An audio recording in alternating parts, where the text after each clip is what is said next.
কাছে এই মুহূর্তে একটা ব্রেকিং নিউজ উঠে আসছে। বাংলাদেশে 3 জন ঠাকুরগাঁওয়ে হিন্দু কিশোরী নিখোঁজ হয়ে গিয়েছে। এই মুহূর্তে কিশোলার অগ্নিবাণে বিগ ব্রেকিং। ঠাকুরগাঁওয়ে 3 হিন্দু কিশোরী নিখোঁজ।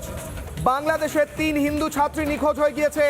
গতকাল থেকে নিখোঁজ হয়েছে 3 সনাতনী স্কুল ছাত্রী।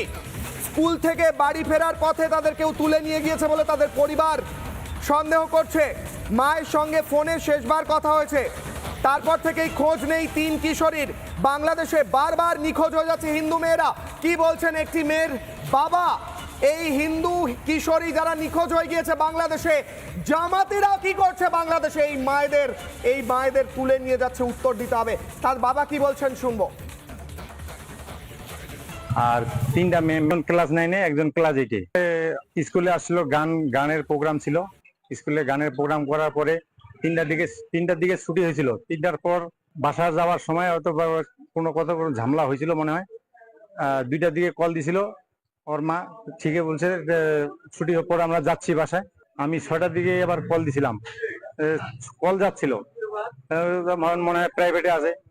পরে আমি যা প্রাইভেটের ওখানে গেলাম ছুটি টাইমে, প্রাইভেটের ওখানে দেখতেছি নাই। আমি নরেন্দ্রনাথ বাবুর কাছে যাওয়ার আগে বিমল দা একটা লাইন। হ্যাঁ, সেটা হচ্ছে যেরকম মাননীয় প্রধানমন্ত্রী পাকিস্তানের জনগণকে বলেছেন, কারণ আর্মি বা আইএসআই কে মোল্লাদের বলে কোনো লাভ নেই ওখানে। বাংলাদেশেও এই যে ইউনুস নামক ব্যক্তিটি রয়েছে, পলিটিক্যাল জোকার, তাকে বলেও কোনো লাভ নেই। বলা হচ্ছে ওখানকার আর্মিকে, আর্মি 2 দিন আগে বলেছে যে আর আমরা কোনো অন্যায় হতে দেব না।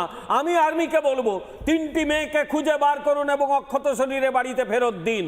এটা আপনাদের দায়িত্ব। 3টে হিন্দু সনাতনী মেয়ে, কোনো ক্ষতি হলে দায়